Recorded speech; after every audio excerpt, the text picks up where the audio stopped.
All right. Look at that, y'all. What is going on? Oh, here we go again with another late night with Huck, man. It's going to be a good night. There we go. Pop it up.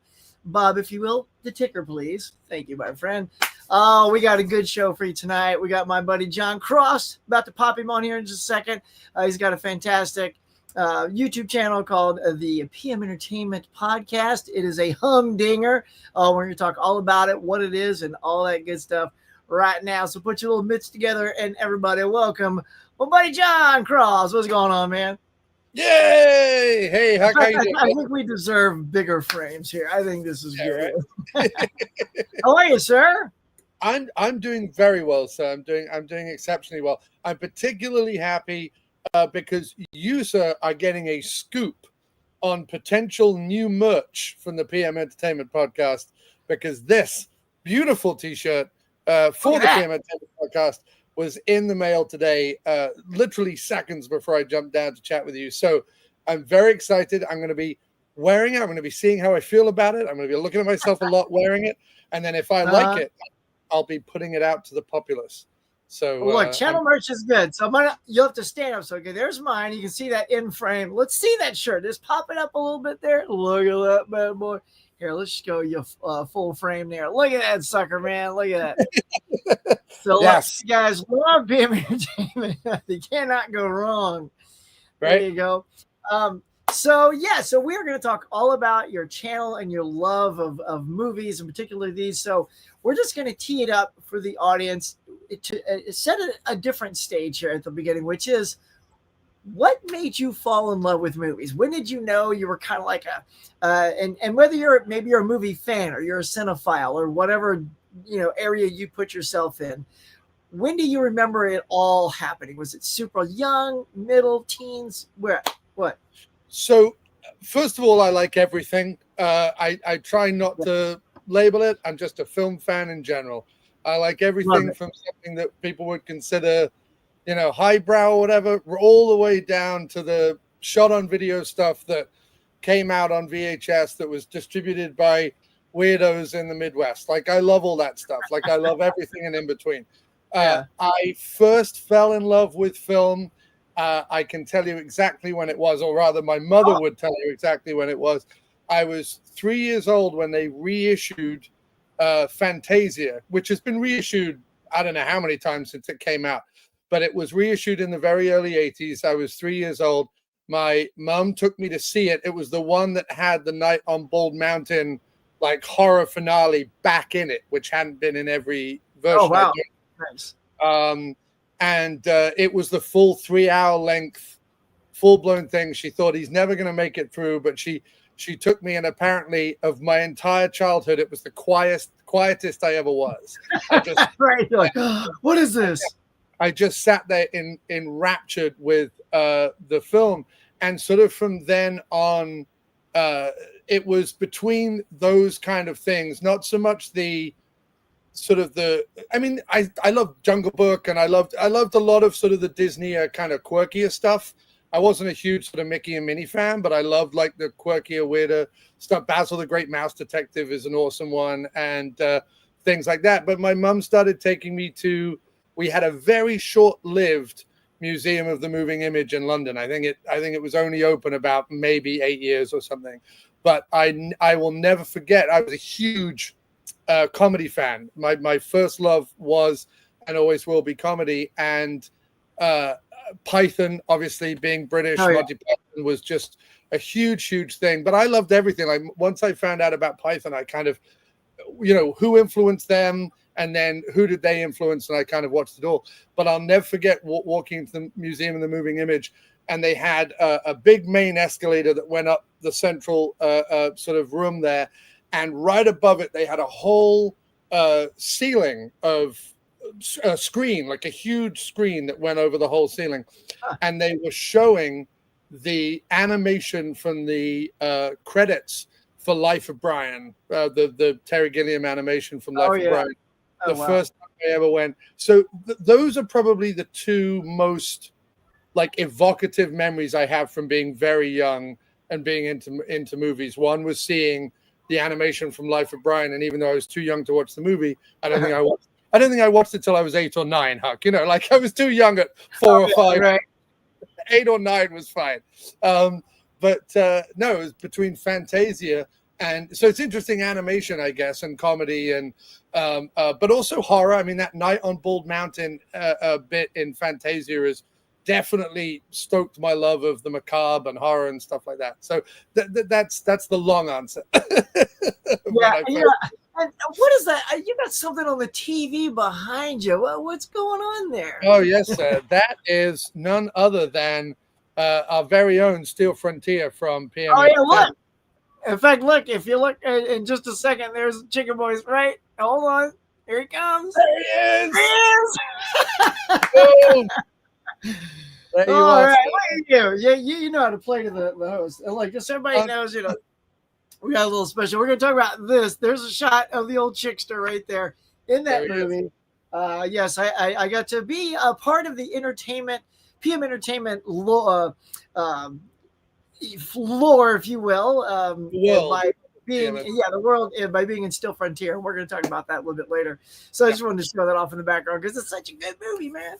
It's so good, and it's got. I tell you what, it is gaining and growing fans.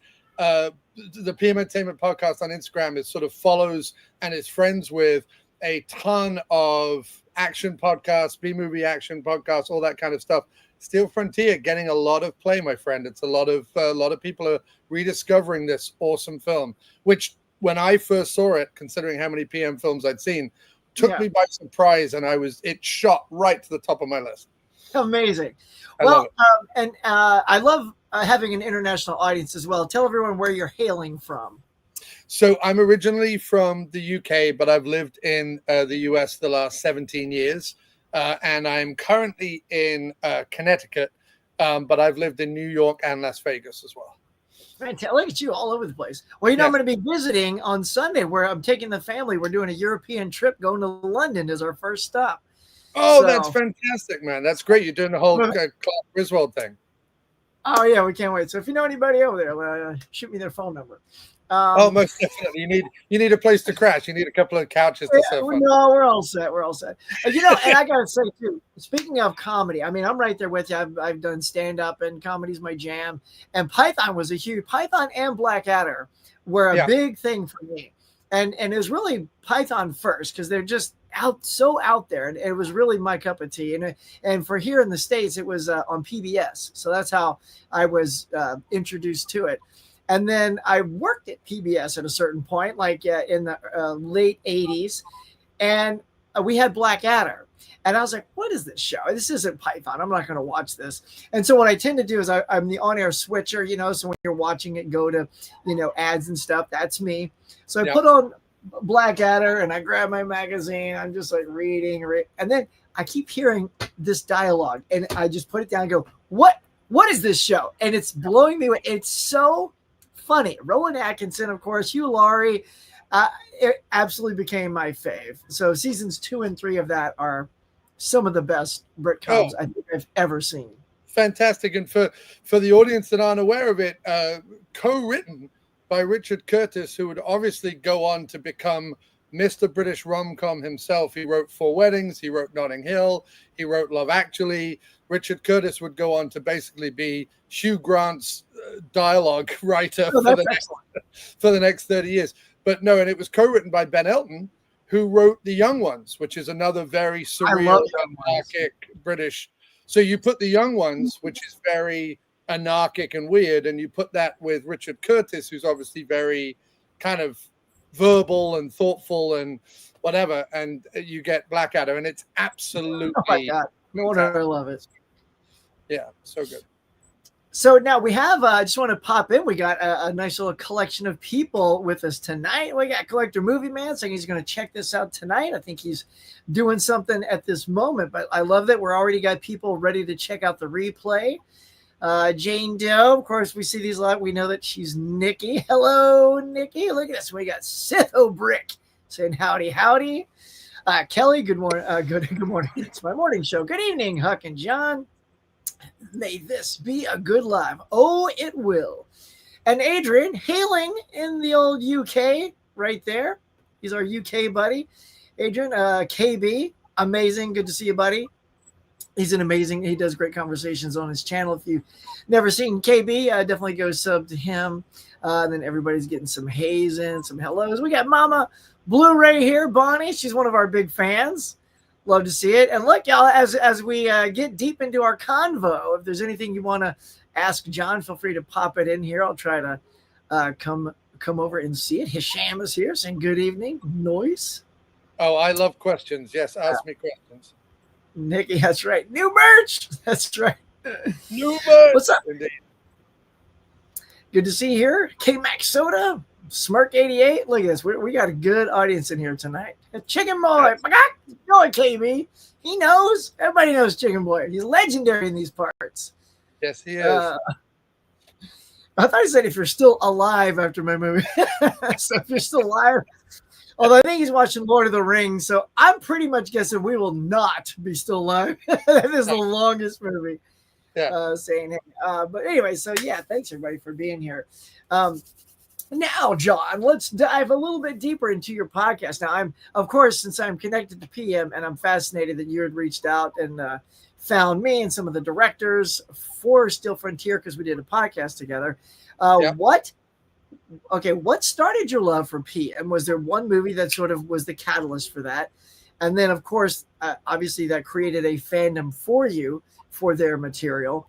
And now you're doing a podcast for it. And for those who don't know, PM Entertainment is one of those, independent, and if you got more info, add on to this, Jon, one of those independent distributors from like the 90s, I believe was really their heyday in the 90s.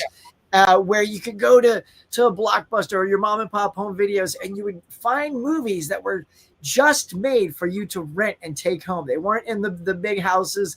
And, a lot of people like Full Moon Entertainment was cheap horror. Roger Corman was cheap everything. Like, I don't think he has a genre you can pin him down on. No, Roger Corman's done it all, I think. Yeah. Right. And PM Entertainment was the low budget sci-fi and action stuff. And boy, did they know how to blow stuff up. So that's where we're coming from with PM Entertainment. So yeah, lead me into your love and your introduction to PM. Of course, yeah. So years ago, I've been podcasting now with a website called the After Movie Diner, which I put together back in like 2010, 2011, something like that. And I'd been doing my show on there, and through my show, I had met a ton of people online, like yourself. You kind of get into the community, and you kind of find like-minded people. And I started chatting with a guy back in England who I'd never met in person at that time, but who we both had a big similar love of certain films, especially action films. But I was a little bit of a mainstream guy. I knew all the mainstream action and all the mainstream action adventure stuff. I can't say that I knew some Hong Kong stuff, but I didn't know a ton of the American kind of shot for video stuff. And it was him who, when we started a spin-off show called Dr. Action and the Kick-Ass Kid, which we did for about 101 episodes, and they were improvised comedy commentaries for B-movie action films. So we covered, Jeff Wincott stuff, Steven Seagal stuff, Van Damme stuff, and he sent me a box of DVDs that he had picked up at a charity thrift store in the UK. And about 25%, 30% of them were PM Entertainment. And I didn't know like PM Entertainment until he started telling me about it. And I think probably the one that hit me sideways, like it is for most people, is Rage, the Gary Daniels movie, one of the 3R trilogy, unofficial 3R trilogy of Rage, Recoil, and Riot. But then we did Last Man Standing and Zero Tolerance and a few others. And I'm like, you start to see the pattern. You start to see the filmmaking at work. And so I became a fan then. So that was whatever that was 10 years ago now, 10 years ago now. And then from then on, I just was sort of quietly collecting it. And then about 3 years ago, I moved to where I am now in Connecticut, and I'm about 45 minutes north of where the archive is, which is Vinegar Syndrome, the Blu-ray company, own a brick and mortar video store in Bridgeport, Connecticut. And they sell everything from VHS, vinyl, tape cassettes, DVDs, Blu-rays, imports, everything. It's a treasure trove for the horror movie and general movie fan. It's absolutely fantastic. And I started looking at their VHS shelves and the little PM logo. I'm going to give you an example of what I mean here. Let's see it. We've got the original PM home video logo, which was then upgraded to this sometime classic later. blue one, yeah. And then I've got Rage here, which is the obviously the one that kicked it off for me. And I started to see the logos, and I was like, wouldn't that look great if I had a whole wall of those? So a collection began. Look at that. And from that, when I was kicking around ideas to do a podcast that in my head wasn't going to be as much work as the After Movie Diner. Originally, it was just going to be like, I'll get my action friends on and we'll cover a few movies and we'll just do an hour and it'll just be quick and it'll be a fun podcast to do. My brain, because this is what it's like, suddenly went, well, hang on, I could reach out to Rick and Joe and I could reach out to these people. I could do this, I could do that, because I'd done a lot of interviews for the After Movie Diner. I'd spoken to Peter Weller, Michael Ironside, Steve Gutenberg. I'd spoken to some people. So I was like, wouldn't it be fun if along with covering the movies, we sort of had this unofficial documentary forming kind of underneath, interviewing all these people and finding out about the thing. So now it's just ballooned and it's this weekly podcast with interviews and guests. And yeah, it's a whole thing now. That's fantastic. Look at it. And I bet you never knew back in the day, just by collecting a movie, that you would lead to what you're doing now. And those are a lot of fun. I can tell you really enjoy and have a passion for these things. You seem very invested and having a good time. Because whenever you go down a rabbit hole with anything, you start to realize, you start to see the filmmaking at play. You start to see where it's not just so many people will write PM offers. Well, they just took blockbusters and remade them in a B movie fashion. And for me, when you watch enough of them, you go, no, they didn't. They were doing their own thing. There are no, there's only 7 stories or whatever they say, and you can boil those down to 3, right? Man versus himself, man versus nature, man versus monster. And so they do their own thing, and they have their own way of writing stuff, and they have their own way of making stuff that actually, I think, in the same way as Roger Corman, in the same way as Full Moon, while they might start cynically, they actually elevate themselves to something else, I think. Now, what made you want to start a PM Entertainment, specifically a podcast, to start chronicling, your love for those movies? Obviously, you love the movies, and you've done this other podcast, so I guess it was just baked into you to start this. Yeah, I don't know. It was all about. There was something about PM Entertainment, especially once I was collecting a lot of the VHS, that I was just like, I want to see everything they've done. And if I'm going to watch everything they've done, why don't I either write about it or talk about it? Why don't I just try and do something? Because I'm a creative first and sort of everything else second. And so even though, it's just talking about something that someone else has made or talking with the people who made it, to me, the whole thing will become kind of its own kind of creativity and its own kind of story and its own kind of exploration, I guess. That sounds like a very pretentious answer, but it's just really that I love the movies and I love chatting with my friends about them. And of course, I see Robert O'Reilly behind your head there. Saw a piece of his face. Robert O'Reilly's in this film. He's so good. If you're a Trek fan like me, Robert O'Reilly played Galron, the great Klingon Galron on Star Trek The Next Generation. And there's Yuma, played by Joe Lara, being chased down at the beginning of the movie. It's how it starts. You guys got to see this. It's like I am just so impressed how well this thing cuts together and how it looks and all that jazz. How many PM titles would you say you have in your collection? I think I have about 38 VHS, 38 or 39 VHS. I probably have, I have some duplicates on DVD, but I probably have another kind of 25, 30 DVDs. And then I have the Blu-rays that have started coming out. Look at that. of all of these, I think the only ones I didn't have before these were Con Express and Best of the Best, which is the Karate Tiger 7 in Germany, but the best of the best. I think all the others I had already, but I love them nonetheless. So yeah, we're going to show these. So what we also want to show off tonight is that collection that Jon just had there. Are these amazing, what you call these digipacks of these things. These, I'm telling you guys, these are beefy. These are really nice, chock full of stuff. And I know he's got this one too, because it's in his thumbnails, the Cynthia Rothrock Beyond Justice. So we're going to open this fresh, y'all. Look, we're going to do an opening just for you guys on this one. We had to do one. I love it. See, so these things are actually beautiful. Look at that little spot gloss on Cynthia Rothrock right there. Absolutely so cool. Now I know this is all in German, so you just have to use your phone to scan it and do a chat GPT, and it'll translate the whole thing. Oh, it's my first time cracking it open. Oh, look at this, y'all. So I'm just going to go full screen real quick so we can see it unfold. So there you go. You got the sweet little disc there. These are all Blu-ray, and this is all of their stuff.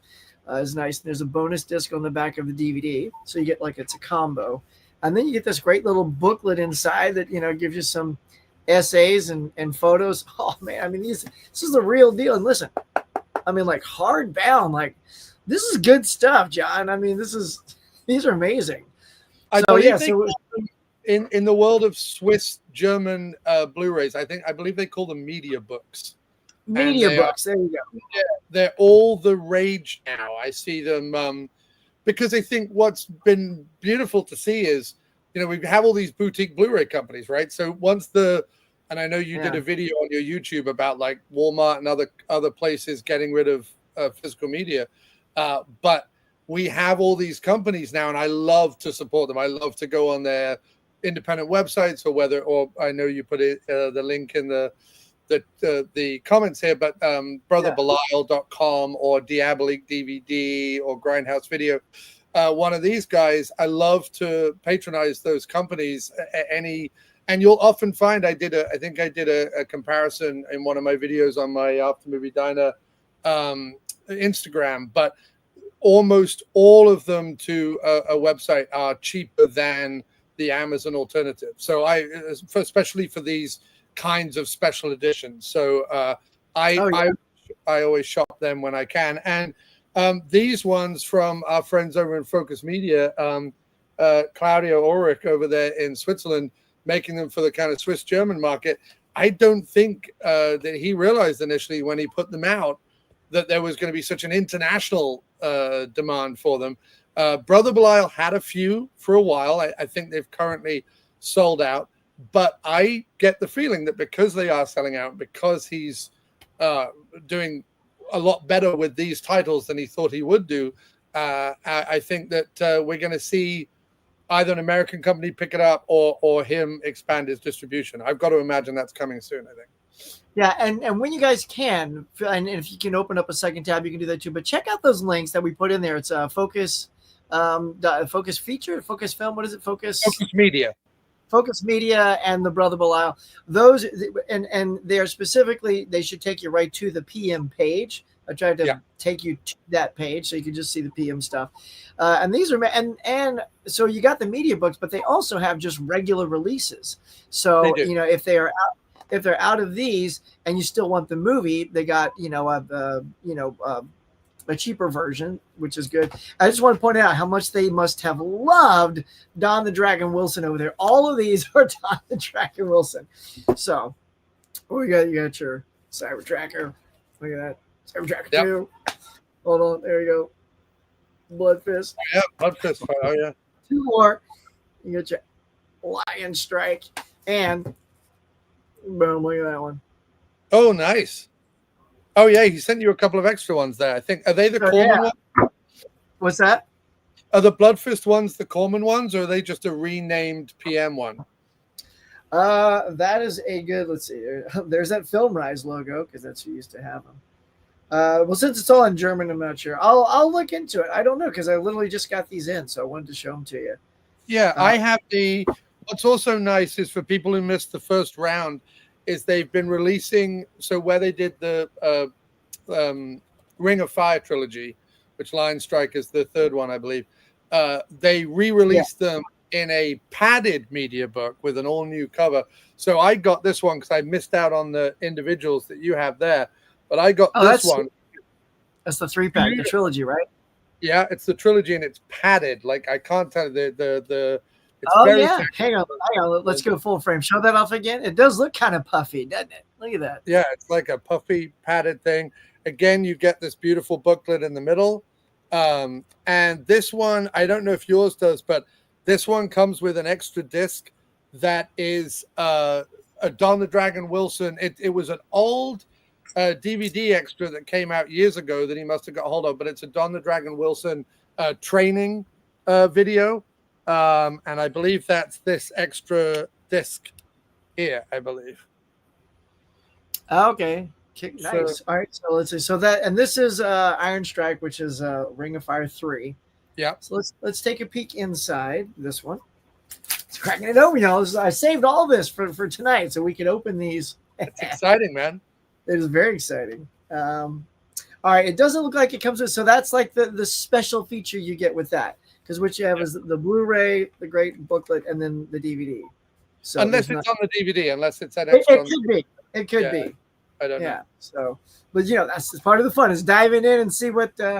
I just got whatever I could pick up. So I picked up I think 5 of these on Brother Belial, and then once I got in touch with Claudio, he's sending them to me. So yeah, Claudio, he's this great guy. He's the one who's putting together all these PM titles, and he told us that later this year, Steel Frontier is going to be one of those titles. So John and I are both super excited about that, and we've done some special things with him that are going to be exclusive. You guys are going to blow your mind, man. It's going to be so good. What's coming? So it's exciting. I won't spoil it, but I think what you have provided is unique. I don't know anything else that will have something like this for a PM title. And I can't wait for you to see it. Man, I am so excited. I'm gonna fly to Switzerland just to get that, to make sure I definitely have it. Yeah, I made sure. Yeah, I don't want to tee it up, but yes, it's several things that I'm providing for these releases that are going to be so good. Michael's here and he says, "What movies?" Well, you'll see. We've already started chatting about all kinds of them. Like how Silverbrick says, Robert O'Reilly, those eyes. I know. One of my favorite lines from Bob during Star Trek as Galron, he was asking like if people could remember something. He goes, "How tall was he? What color? Where are his eyes?" And he bugs his eyes out when he says that line. I'm like, oh my God, this guy's good. And so I told him about that line, and he just was like, yeah, you got to know your tools, man. And he's got those expressive eyes. He's so good in this movie. What else we got? The difference in releases you mentioned, that's similar to the look of Arrow. Yeah, the standard and the limited releases, just different editions. Yeah, are in the box. So yeah, so these are in like these nice hard boxes, and then you'll get like more of a standard clamshell case, right? Yeah, John, just like your standard Emery case. Yes, and what he's done is the media books have, I think, 3 cover variations. And then I think there's a slipcase version and a regular case version for the Blu-ray. So I think he's putting out something like 1,500 copies of each movie, but it's broken down into like 300 segments, I think. So you get 300 with one cover, 300 with another cover, that kind of thing. But yes, they're all different. And if you wanted to go nuts and if you had the money, I suppose you could buy all of them. But I'm happy just to have the movie on Blu-ray, and as much of physical media collector as I am, and I do love variants and all that stuff. I'm a sucker for that, just like anyone else. I am a movie lover first, so if I can only afford or can only find one copy with a certain cover, I'll take that because I want the movie first. Yeah, same here. Yeah, and it's just like collecting these movies. Like if I already have it and it comes out in a sweeter looking package, whatever, it's like it's just about sort of having a good quality version of that movie you love. Now, here's a good question for you, since I haven't been able to even pop these in yet. Yeah. Sith wants to know, you've mentioned these are on Blu-ray. Are they region coded or are these region free? I believe they're region free. I've played them in a multi-region player and a regular, just a US player, and they play in both. So I believe they're region free. I don't believe there's any coding on the back of them either. No, I think they're region free. So, I mean, listen, I would recommend you have a multi-region player just in case, but no, the DVD, for example, in this works in my beat up old DVD player that Look I have. what I just grabbed, John. That right there. Multi-region, baby. Well, that was the thing when 4K came out. I'm like, I gotta get them. Like, I waited to upgrade to 4K until there was a decent multi-region player available, because I've been multi-region since the first DVD player I owned. There was a store. Brilliant. Yeah, there was a store in London when I had just started when I just started college, regular university rather, in 98, 99. And there was a cinema store in London, and they had all the imports downstairs in the basement, because back then the US had all the best extras. And what's weird is it's sort of flipped, and now like the UK kind of has. I know, it's nuts, right? But back then, American DVDs, if you could get your hands on them, they were the best. So my first DVD player that I ever owned was a multi-region back in the 90s. So I've been multi-region since then. So I don't really worry about that anymore, but I do believe these are region free. You know, it's funny. I have so many friends through this community that have swayed me like, Hug, how do you not have a region free player? I'm like, all right. And it's funny. The movie that spawned me getting it, ironically, was not these. It was Masters of the Universe, because 88 Films put out that really sweet little box, because I missed the Umbrella version. Right. And I just wanted that nice, Drew Struzan cover. I don't know why they never went with that as their main cover. It's like they went with Dolph Lundgren's, like they're just a Photoshop thing. Yeah. But it's such a great thing. And I'm pretty sure that was a region too. So I'm like, well, time to get that player. And, and like you said, there's so many foreign versions that have extras. And I'm such a bonus feature nut like you, like a movie lover. I just want to know as much as possible. Like I just watched All About Eve about a couple months ago I do this thing called the 52-week movie challenge. And I challenge myself. Oh, thank you. Every week, something I've never seen.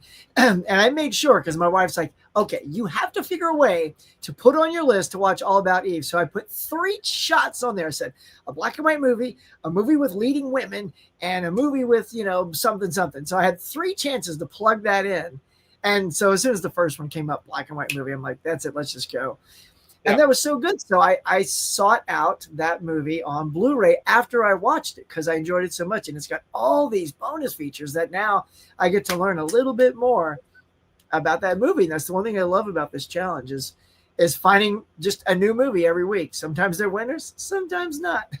But, And just to clarify what I meant earlier, because I suddenly realized, well, all 4K are region free, because they are. 4K discs are all region free. When I said I got a multi-region 4K player, I mean that it plays Blu-rays and DVDs from all around the world. That's what I mean. It plays all of them now. So I have a right.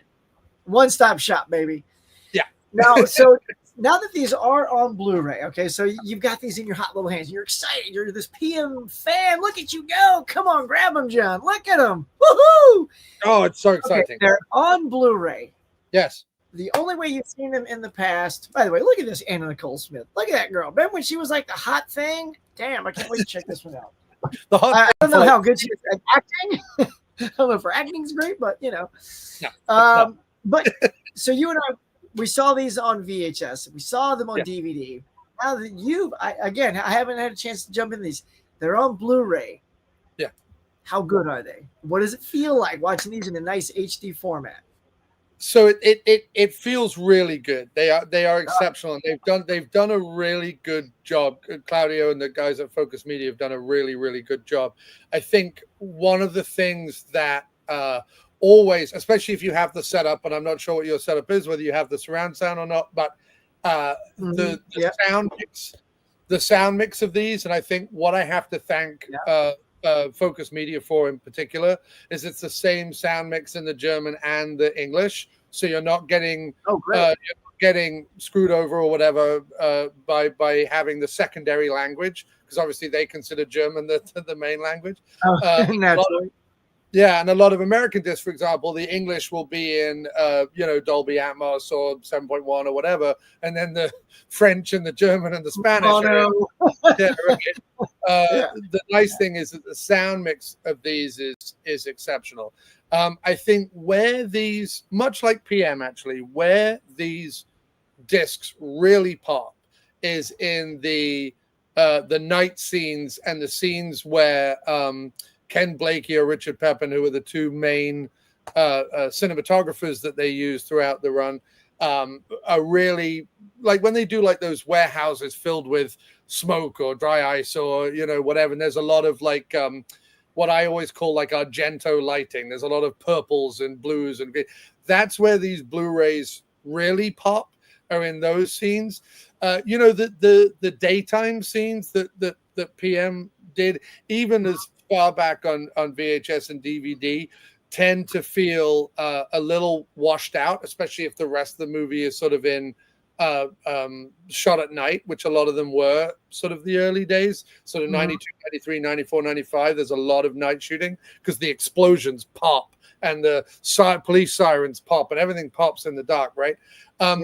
Why I'm looking forward to Steel Frontier is that of all the movies that PM made, Steel Frontier, the way it looked, that spaghetti western look that it has, that post-apocalyptic look, everything is thick browns and oranges and yellows and the black asphalt going through the mountains and all that. So I'm really looking forward to that, because when you watch something like, and I'm trying to think of an example right now, I think it was Dark Breed, the Jack Scalia alien one.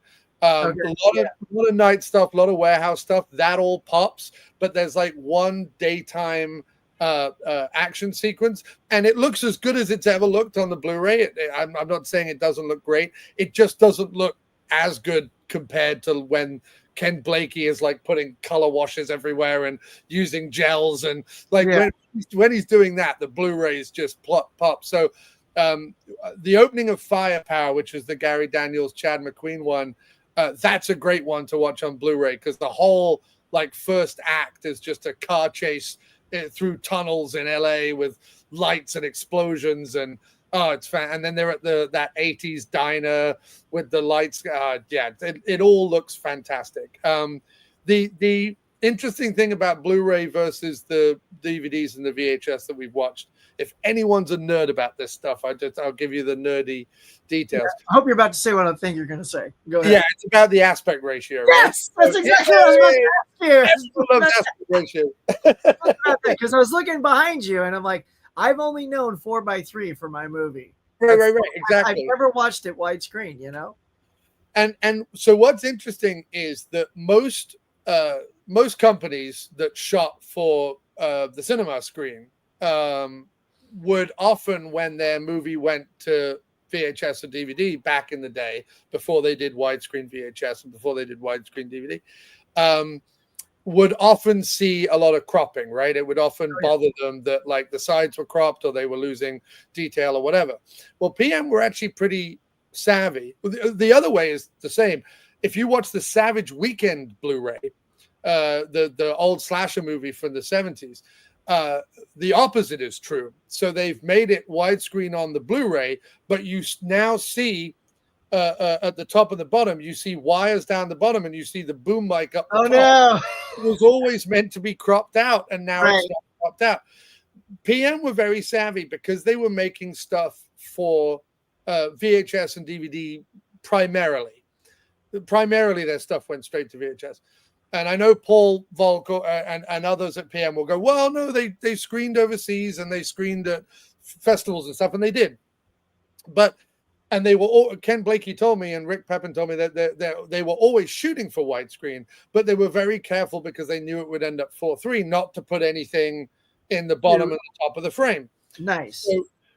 So the interesting thing is it really depends on your preference, because the Blu-ray is just like the 4:3 is cropped at the sides.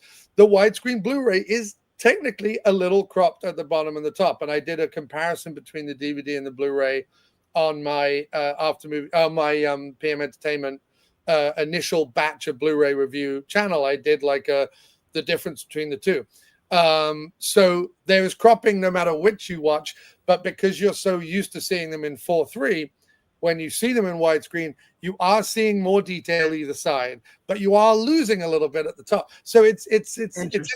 Yeah. You know what? I can't wait though. I can't wait to see their stuff in glorious widescreen. It's just been. I've had this. You and I both have this movie on DVD. I've showed this off before. There's your old boy Huckster on the back. Chicking it up. I hope they look, as the nerd in me hopes they keep this design, so I make it on the box. I don't know if I'll make it on the box. I don't have that much pull. And you might make it in the box. I maybe they'll be like, because there's pamphlets inside. I don't know. See, that's the other thing too. Like, how much swag did they obtain from PM Entertainment? We know a little bit behind the scenes, you and I, that some things are just they're lost to the ages because people never wanted them. No one expressed interest until now, and they had dumped a lot of their swag. Well, so, yeah, I mean, unlike they still have photos and stuff, Yeah, so unlike Corman and you mentioned Full Moon, Charles Band, Rick and Joseph don't own these movies anymore. They sold them wholesale, and then that's how they wound up on Mill Creek and Echo Bridge and now Film Rise. Yeah. They've sort of been passed around these companies that, no disrespect to Echo Bridge, they made them available when no one else would. Hey, yeah. But they didn't care about they weren't doing, they were putting 20 movies on 2 DVDs. They weren't caring about the way they looked. They weren't caring about the way they sounded. So I think that's really the thrill for any fan at this point, now that we're getting high def with PM Entertainment, is that finally I feel like there's companies out there that actually care. And for people who want to get super nerdy, let's go. Let's do it. Before they were PM Entertainment, Rick and Joseph were City Lights Entertainment. They were City Lights. Yeah, they were City Lights for about 5 or 6 years. They made about 14 movies as City Lights, 14, 15 movies as City Lights, including the classics LA Crackdown and LA Crackdown 2. Which definitely worth the watch. But Terra-Vision.com are now releasing the City Lights collection on Blu-ray. So they've released 3 so far. Dance or Die just got this beautiful special edition. And then we've got Hollow Gate. These are all slip covers. Hollow Gate. And then my favorite title, The Newly Deads. The Newly Deads. And all these covers were shot by Rick. Rick shot all these photographs to make these composite covers back in the day. And these are just your regular Blu-rays. Lots of extras and stuff on the discs, as you can see. Richard Munchkin, who would go on to work with Don the Dragon Wilson a lot for PM Entertainment. He made Out for Blood, and I believe he made Guardian Angel, the Cynthia Rothrock movie. He worked on a lot of these, so he's been interviewed for a lot of these discs. This is the Hollow Gate disc. I'm just showing you. Obviously, you've got love it. 2 different versions. Yeah, 2 different covers there. But that. The Dance or Die version, these are incredible. I love these. I had to collect them the moment Terravision put them out. But Dance or Die, you've got look at this beautiful cover. That's a big box too. That's like an Arrow style box. Look at that. Yeah, this is like a Vinegar Syndrome or an Arrow style box. You get not only the disc with the slip cover again. Look, we got holy mackerel. Yet again another disc with a slip cover, but you get a beautiful booklet. So I don't know if I can show you all the stills and stuff. Yeah. This is back when they were shooting on 16 mils. So obviously the photographs are not going to be as crisp, or the screenshots are not going to be as crisp. But lastly, you get a little poster there.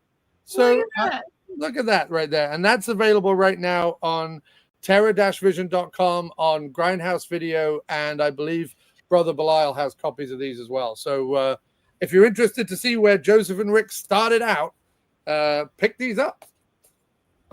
I'm excited now. I did not know about these. Now I have a mission.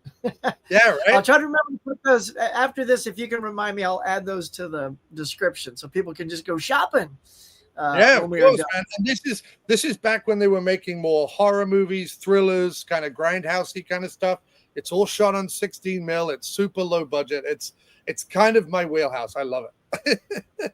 Yeah, and so let's talk a little bit about your podcast. So, Yep. what made you want to start this journey with your podcast to chronicle? You're going to chronicle all or a good part of PM's library. All What's of your it. mission? Tell So us all about it. Okay, Yeah. so there are three parts to PM's library, right? There are the ones they made themselves and put out as PM. There Mhm. are the ones they didn't make, but they distributed as PM. And very often, interestingly enough, someone who would later work for PM would be either in those movies or behind the scenes. So, for example, they put out Amore, which is a romantic comedy with Jack Scalia, and then Jack Scalia would end up working with PM doing 2 or 3 of their movies. Similarly, I just got a movie called Driven to Kill, which they released but didn't make. And Louis Fabre, who did a lot of the soundtracks for PM, did the soundtrack for Driven to Kill. So there's those. Do I cover those as part of the podcast? I don't know. I'm still thinking whether I do or not. And then Right. there are the City Lights ones, which are obviously the earliest ones, but they are by Rick and Joe, even though they're not PM. So initially, the plan is to do all the PM films that were made as PM Entertainment by PM Entertainment. So that's what we're doing. We've loaded the deck up front so that the first 11 episodes are all kind of people's favorite PM films. We've not gone too obscure yet. We did do a Ted Jan Roberts movie, and that's a particular section of PM's kind of kid-friendly stuff. But we did the one with Corey Feldman, which is The Dangerous Place, which is probably the most popular of the Ted Jan Roberts ones. So we've loaded the deck a bit up front. We're not going chronologically, but we're going to cover all the PM films. Then we'll probably cover the City Lights films. Then we'll probably cover a few of the ones that they distributed, and then we'll call it a day. Even so, all of that is probably only about 120, 125 movies. So if I'm doing one, and what I'm doing is I'm doing 3 weeks on, 1 week off, 3 weeks on, 1 week off. So you get about 3 episodes a month. That's amazing. So really- at that rate, it's not 52 because I'm not doing one every week, but it's probably about 45, whatever that works out. I can't do the math, but not 12. Oh, I can do the math. It's 40. I'll be doing 40 films a year. It's easy to do the math. You just There it is. Once you stop and think about it. Yeah, so I'll be doing 40 films a year. So if they put out 125 films, that's about 3 years and change in terms of how long the show's going to run. Now, did you get? I forgot if you just said you did it. Are you getting Corey Feldman for that movie? Are you going to try to interview him? So I didn't get Corey Feldman for that movie. I'm sadly not getting, like, some of the people I've reached out to, I'm really thankful to get. I will give your viewers yet another scoop. We both held up Guardian Angel, or Beyond Justice, as they call it in Europe, earlier. I will let you know that the next episode of the PM Entertainment podcast is on Guardian Angel. And I will let you know that I have an exclusive, recently recorded Cynthia Rothrock interview. There we go. Where she talks all about the movie and talks about her new movie, Black Creek, which is coming out on June 17th on all streaming channels. It's the first movie Cynthia's written, produced, and distributed herself and funded herself. And it's got her, Don the Dragon Wilson, and a whole bunch of guys. I'm forgetting Richard Norton. It's Richard Norton's last film, sadly departed Richard Norton. So I urge everyone to go see that, and I urge everyone to listen to the PM Entertainment podcast with Cynthia Rothrock, which will be coming out in the next couple of days. Oh, I am going to listen to that bad boy. Do you have a copy of that movie next to you, just so people can see the title and see what it looks like? I do. So It's Beyond Justice in Germany and other European territories. It's called Beyond Justice, but you'll see it says Guardian Angel down there because that's what we all know it as. It might even have the Guardian Angel poster as part of this book. Yeah, it does. There we go. So Guardian Angel that'll be coming out, and that's signed, look, by Cynthia. That one is. So but yeah, exciting stuff. So I've talked to Cynthia before. If people are fans of Cynthia Rothrock, I've interviewed her a couple of times previously on the After Movie Diner. I also did an Out for Blood episode with Richard Munchkin and Don the Dragon Wilson many years ago. So that'll be coming up. I have an interview with Richard Munchkin, who directed Guardian Angel. So that'll be part of the episode as well. And it's all good, man. Yeah, I didn't get Corey Feldman. I didn't get, who else turned me down? Tracy Lords sadly turned me down. And that's too bad. It was a real shame because her agent or her manager, whoever she is, who's worked with her for years, called me. And I was like, oh, this is a good sign. She's calling me, blah, blah, blah, blah, blah. I gave her all the spiel. I said, I'm looking to do this. I got this podcast. I got this show. It's got listeners. People are interactive on Facebook. People would love to hear from Tracy about the movie. I said, I'm also looking to, if the podcast takes off and does really well, I want to make it a documentary. I want to start filming interviews. I want to put together what they did for Larry Cohen, what Steve Mitchell did for Larry Cohen with King Cohen, or something like what they did with the In Search of Darkness, those kind of documentaries. I would love to do something like that, but for PM Entertainment. I really talked it up, and her agent was like, this sounds great. I'll go back and ask her. And then I got an email like a week later that just went, no. I was like, oh. So far, so close. I'll keep trying. It's so funny because, when you said Guardian Angel, I was like, oh, that's a different one. But, yeah, it's the same one that, And she also, she signed, did she just sign a bunch of these, or is it part of the image? I think it's part of the image. It's probably Claudio's own poster that he just took a screenshot of. Because I know that she's going out to Germany. He's been doing these conventions, and I know that when Richard Norton sadly passed, Richard Norton was meant to be going out to Germany to do one of his conventions.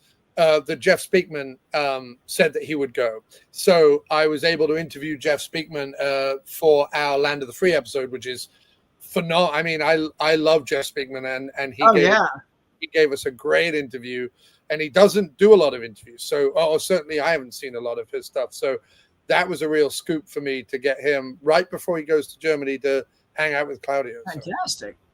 Yeah. Now we do have a audience member. Sith, I've been meaning to get to you. Says I'm planning on getting a region-free player upcoming. Great, especially with the fistful of dollars, and wants to know.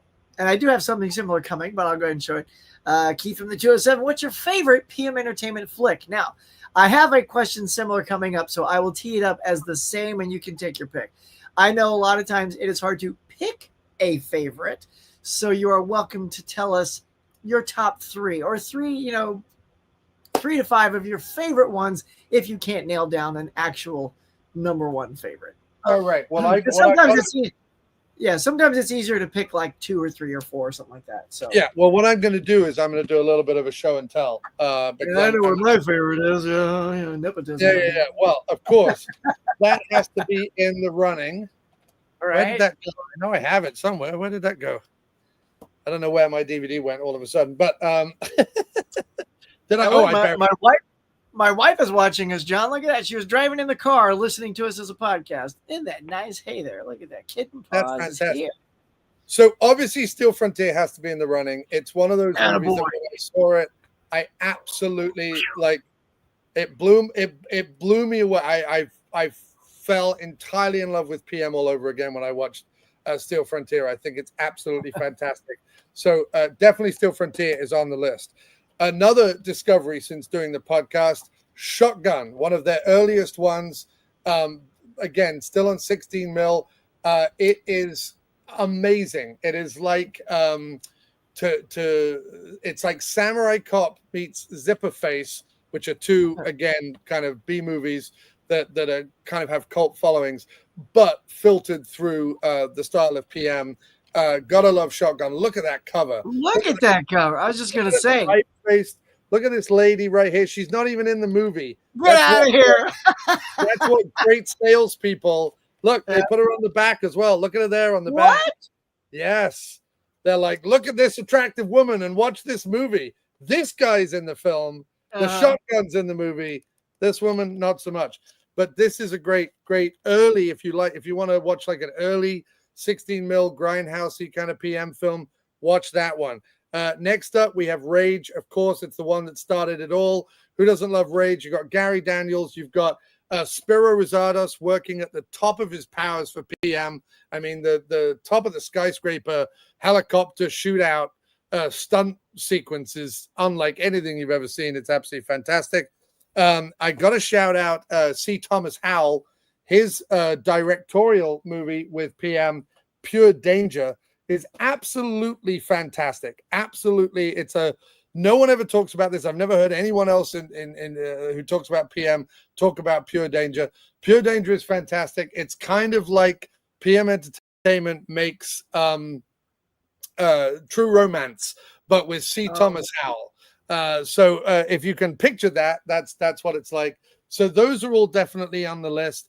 I got to throw Wings Hauser in there because the man was a beast, just an absolute legend. Let's go with The Art of Dying. It's either The Art of Dying or Living to Die, either one, but you can take your pick, and that's got to be on the list.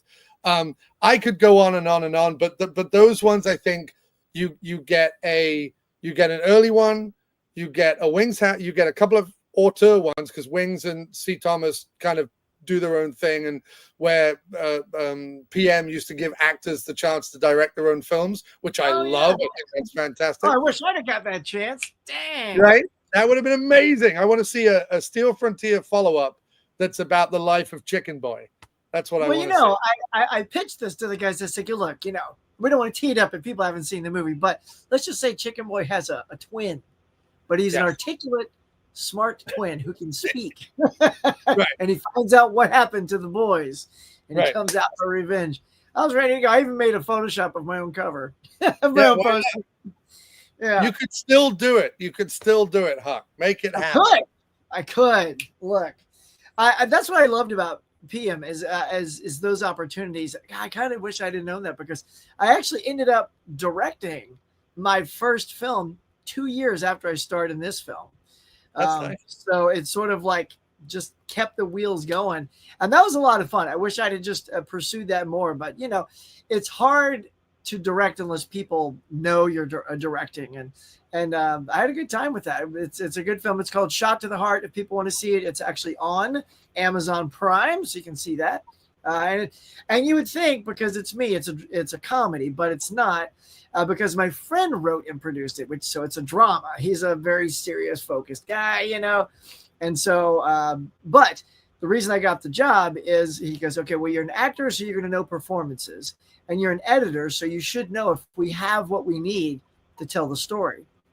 Yeah. Would you be interested in directing this film? I'm like, hell yeah. So, and it sure enough, it was like, and I'll tell you a funny story real quick. Is we were on the set. And our DP, John Luker, this guy's really great DP. We were shooting a shot, and it's called over the shoulders and crossing the line. If you don't, so if you're shooting over this shoulder, then you have to shoot over the opposite shoulder of the other person, and that's called staying. You don't cross the line when you shoot people's faces.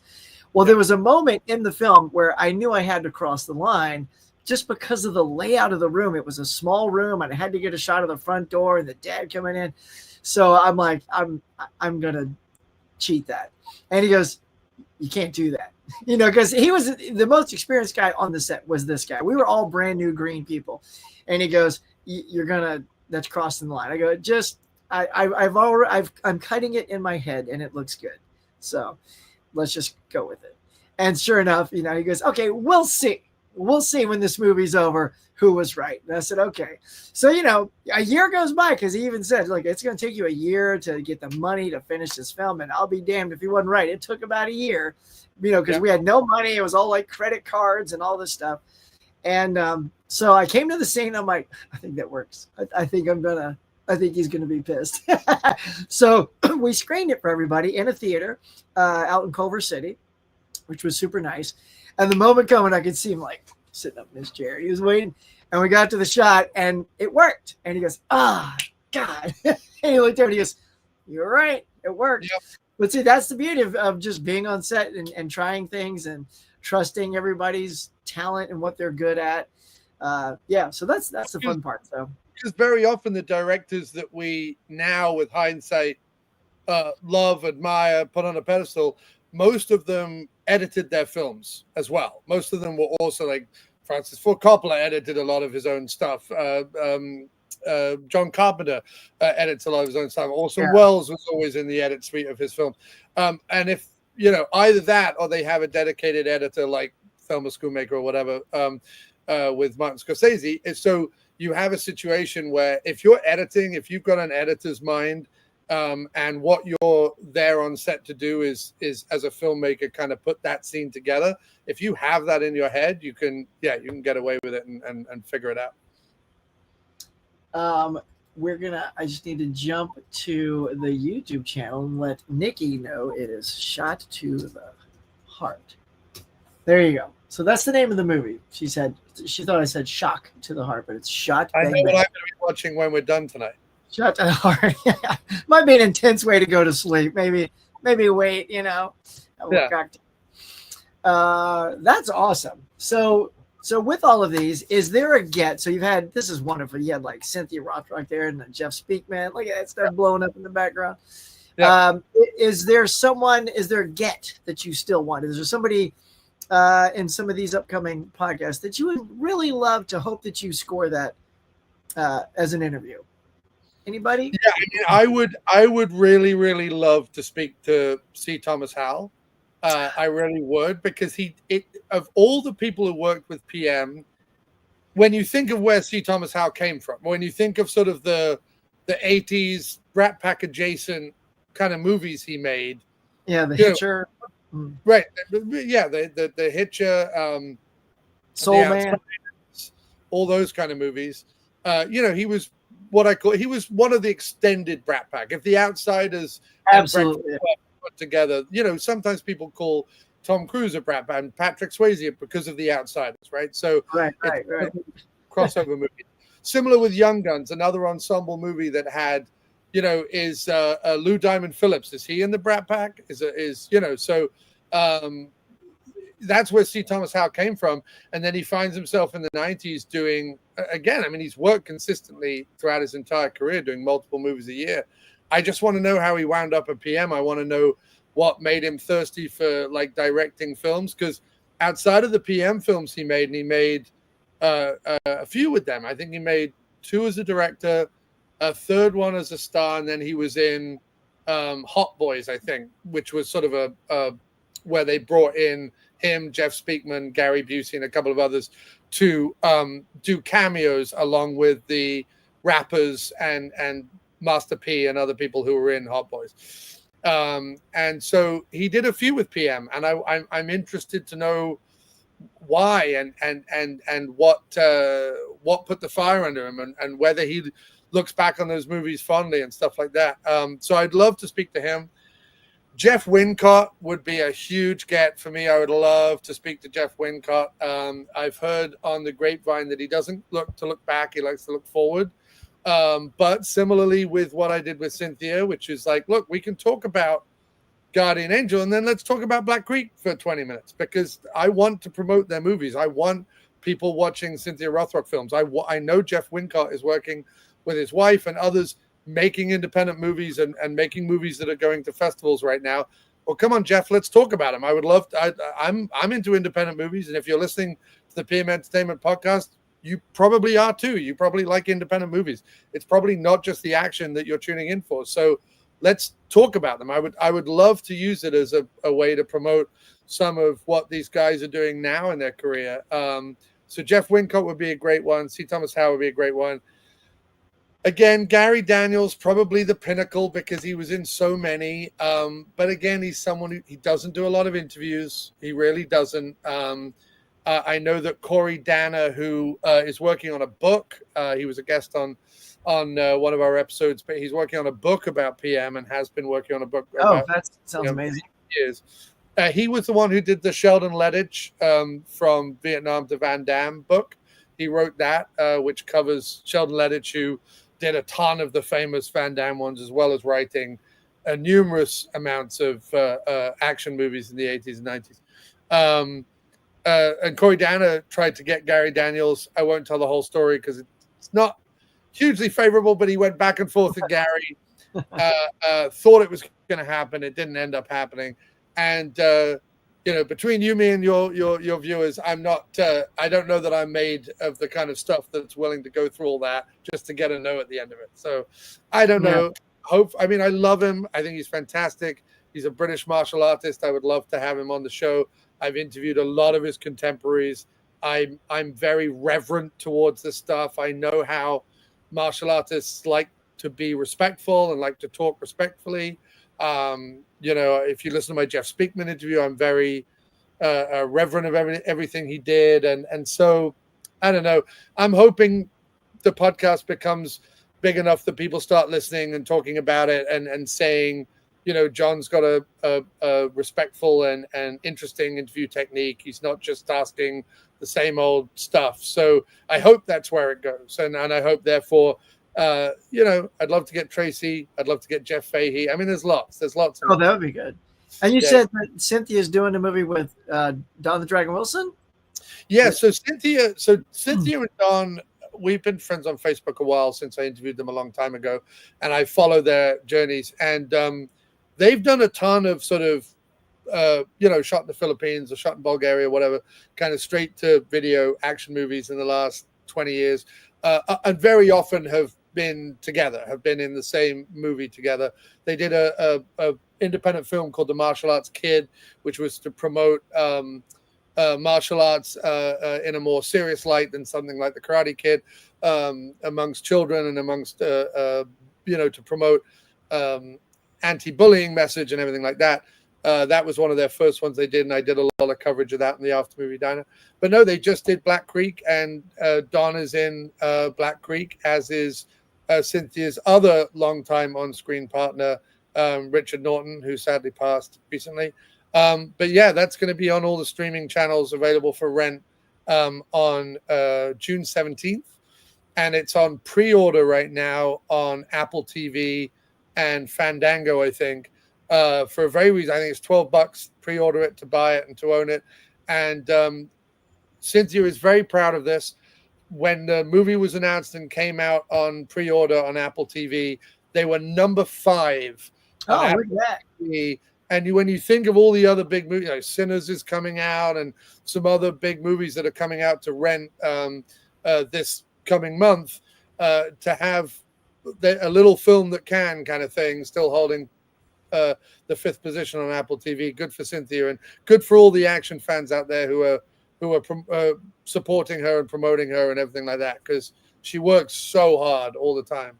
So it's fantastic. I remember, just growing up and going through the video store. I was a big martial arts fan, started with Bruce Lee and Chuck Norris, and I was a big Jackie Chan fan. And so the more I could come across, the better, and then I watched the American Ninja stuff. I loved the Octagon and all that stuff. And coming across Cynthia Rothrock, I was like, she was the first, chick I remember that kicked ass. And I was like, oh, who's this? And then I would get on a kick and I would go back in. I would find all the Cynthia Rothrock movies I could and rent those. So apparently a lot of people were just like me and you, because at number 5, that bodes well. And again, I will try to remember, we'll talk after this to put a link for that, just so people can go find it and support that. Oh, that's so exciting. And since Don was in that, now, did you say you've interviewed Don yet? Because he's in a ton of these movies. So it seems like at least one of these you could get him for to talk about. So right? Don will be on the show. We haven't conducted the interview yet. I have 2 interviews in the past with Don that I can use for certain PM films. I don't have anything about Ring of Fire trilogy, though. So I would love to talk to him about Ring of Fire and Cyber Tracker. We're just trying to make our schedules line up, but we've been chatting on Facebook. He's happy to do it, looking forward to do it. We're just trying to get our schedules to line up. These guys are at martial arts conventions, they're making movies, they're traveling the world, they get invited to award ceremonies and all sorts of stuff, because sort of every country, or certainly every kind of largely populated kind of filmmaking country, tends to have also like a martial arts hall of fame or whatever, and Don was a 70-time kickboxing champion or whatever, so he's known the world over. So these guys travel all the time, and Cynthia's just a big traveler and loves scuba diving and hiking and all this sort of stuff. So she's always jet setting off somewhere. So it's just whenever our schedules can align. But no, Don's coming on, and if not, I can always do. I've got a couple of interviews in my back pocket that I can use until he's available. So Don will definitely be on the show, whether it's an old interview or a new one. It's just trying to get these other guys. Hopefully, I tried to reach out. The other guy I would love to have on, I spoke to Spiro Rosatos, who, considering he's doing the Fast and Furious franchise, the fact that we had him on our little show is, I mean, fantastic.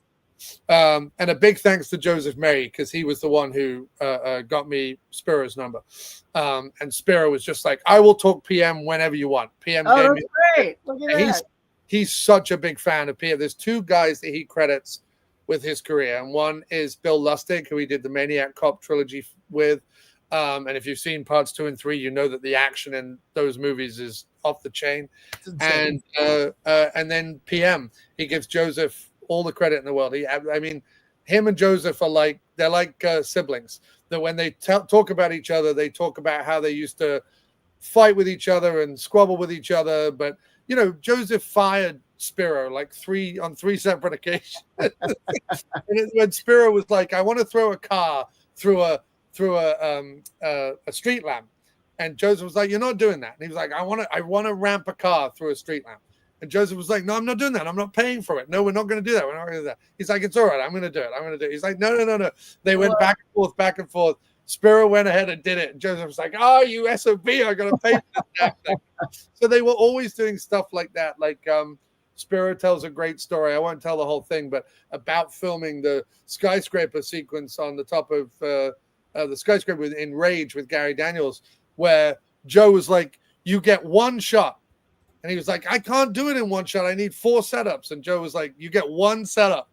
And he was like, "How the hell am I going to do this one setup?" And he contrived a single shot that he then cut up into 4 different shots, where he could literally start in the filming helicopter, come around, catch the sniper in the other helicopter, film the guy hanging off the top of the skyscraper with another shot, pull the helicopter around, like all in one shot, all in 8 minutes. It's him to hear him tell the story. It's fantastic. So those two guys, to have even interviewed those two guys, I can die happy. It's fantastic.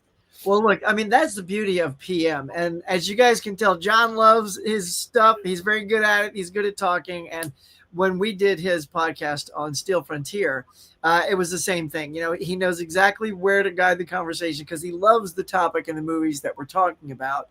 And one of the things, speaking of like a moment you got one shot, is there is a smokestack that Steel Frontier explodes near the finale of the movie. And it was such a big deal. They had the local media come out and cover it.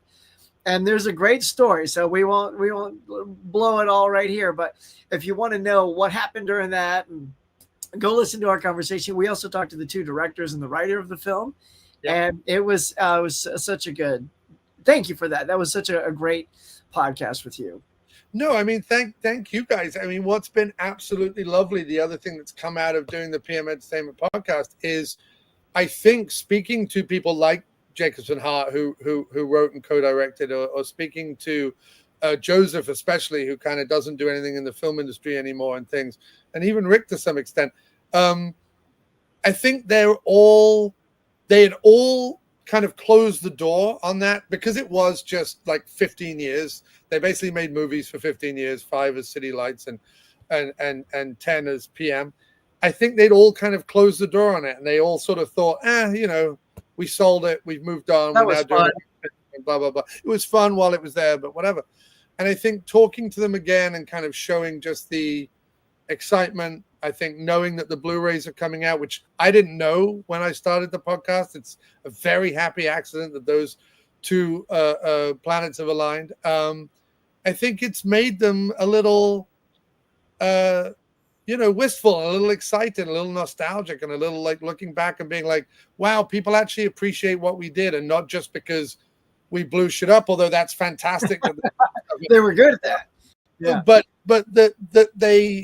I hope what I try and do with my podcast, and if you go back, you'll hear this all the time. I try and take movies that other people would watch disparagingly, ironically, throw in a throwaway manner, whatever it is, because they just it's another genre movie. I try and take them and kind of try and see the real filmmaking behind it, and I think that's hopefully going to endear me to the people behind the scenes. Well, so do you know? We'll sort of tee this up as we wrap up about any Blu-rays coming out 4 p.m. that we can share. Any titles coming that we know? I mean, I just know that that Frontier is in the works, but I don't really know a list of the other ones. Might you know a couple? I do, but not off the top of my head, Huck. I'm sorry. I'm going to ruin this segment because off the top of my head, I know it's all good. Just know if you can pull up our text, I know that I texted you the list a while back, but I off the top of my head, I don't know. I know that he's got basically 2 or 3 planned for each month between now and probably the end of 2027. I don't know, but I don't know what. Here you go. This is what I found. See, you talked good. I was able to dig it up. So this is what I found that you sent to me. You said his schedule through September is as such: Silencers near the end of June, Recoil near the end of July, Final Impact the end of August, Running Red around September, and then Steel Frontier a little bit later after that. So that's what I hope Steel Frontier is like his Christmas release. Oh, that'd be the best Christmas present for me. My wife be like, "What do you want for Christmas?" I'm like, "Do you need to ask?" Right? No, I mean, and I would love to see a Vinegar Syndrome or an 88 Films or maybe even Terravision. I don't know if Terravision's deal with City Lights extends into PM, because I know that they were all owned by the same company. So we don't know. Terravision a year from now might be putting out PM titles. I don't know. But I really hope we see an American company I would love to see posters like the Dance or Die thing and box sets and things like that. And I mean, I will say, as video store guys picking up Cynthia Rothrock movies, Vinegar Syndrome has done some great stuff. They did Righting Wrongs, one of her best Hong Kong films, Magic Crystal. They've done, and then they've done Sworn to Justice and a few others. So they've been putting out a lot of Cynthia stuff. They put out some Billy Blank stuff. I would love to see Vinegar Syndrome do PM. It would be incredible. It's so funny. Every time I feel like Vinegar Syndrome has a sale, the Cynthia Rothrock stuff always like goes out of all sells out or whatever. It's like, man, it's such a good fan base. So a question, do you think, because, like you said, there's all these different artworks, right? Maybe 2 or 3 at a time. And I have only seen this. Do you think this is what they will go with? Or is there possibly a poster you and I have never even seen that they'll go with? Because if you look, it's funny because I've always sort of like nitpicked this a little bit, because it's like the gun is very pixelated. It's not in the same shot as Joe. It's all jagged. He's not holding it. So I'm like, oh, at least get a high def gun to put in the shot. So it's so iconic. Like it's this big white that's got all this negative space, which is interesting because you focus on Joe. So do they do with this, or do they something brand new? So I've seen, I think, 2 or 3 other covers. They're all variants of that. Then none of them are that different. There's one where Joe's head and eyes are the entire cover, and it has the Steel Frontier down the bottom, and then I think there's like some explosions or whatever down below his eyes. Naturally, fireballs. Yeah. But I have to say, considering it's such a phenomenal movie, and considering there is so many things that I could imagine putting on a front cover, the fact that that is the most popular and used cover for Steel Frontier is kind of sad, because and what I love about like Vinegar Syndrome and these other companies, 88 Films and so on, is they'll commission an artist to actually do a new cover. And I think that there is so much in Steel Frontier, not least of all, colorful characters like Chicken Boy should be on the front cover. There he is. I mean, imagine this on the cover, at least the back with splashy red. It's funny because I am in the film for comedic relief and that pop of color, and because you got all those bad guys doing bad guy things. But no, I mean, and not to just pimp this again, but like this kind of idea, right, where you've got all the characters from the movie. Imagine something like that, like painted so that you've got Joe on his bike out the front. Oh, right? That would be rad. Him and the bike. him on the bike out the front, and then you could layer on all the different characters. You could have Kane Hodder, you could have Brian James, you could have Bo Svensson, you could have yourself. You could, like those designs you see all the time now, where very often T-shirt designs and things. In fact, I just got one from Tim Monsters Attack, who's a great artist on Instagram, of Raiders of Atlantis. And it has this amazing like collage of all the characters with like the big car coming out the front. I would love to see an artist or even a collage artist using cutouts or whatever, tackle something like that. I've been toying, because I love making my own T-shirts. I've been toying doing my own version of a Steel Frontier cover that would just use basically screenshots from the movie and then kind of posterize them or whatever, or make them look great. I would love to see an artist tackle it, because I think there's so much. You could have the smokestack blowing up in the background, and there's so much cool things with it. Yeah, that would be. Maybe we should do a couple of composites, send them to our boys, and say, you don't have to use one of these, but this is inspiration. It's inspiration. And it's funny too, because when I think it was Madison that put this out. Yeah, Madison. I'd heard about the DVD 2 weeks before the pressing or after the pressing, because it was hard to find. Once PM was sort of not putting these out on VHS anymore, I'm like, who's doing it? It took a while. And then when I finally found and emailed him, I said, I will do an audio commentary for free. Yeah. If you'd like, I just want you to know if you'd like. And I said, and I'm connected to some of the other actors and I can call them. And he goes, oh, dude, 2 weeks ago, we just pressed this. And so it's a done deal. I'm like, oh, man. So I've said the same thing to Claudio. I've said, if you want me to moderate a commentary, because he interviews, that's the other thing we should say about these Blu-rays. Claudio's done some of his own interviews with Art Camacho, Gary Daniels, Cynthia Rothrock, Jeff Speakman, a lot of the Kathleen Kinmon he's spoken to, and now they're mainly just like this. So he's called them up on Zoom and he's just recorded something like this, and then he kind of puts a split screen or he cuts between the two. So it's not it's not like a high def produced thing, but I'll take any extra. Oh, yeah.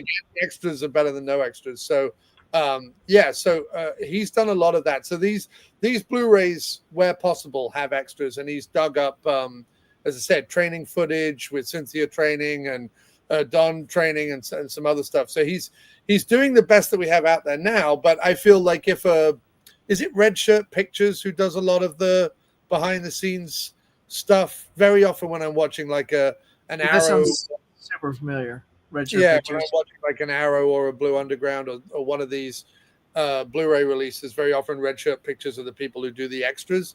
I would love to see them re-interview everyone and do get behind the scenes shots.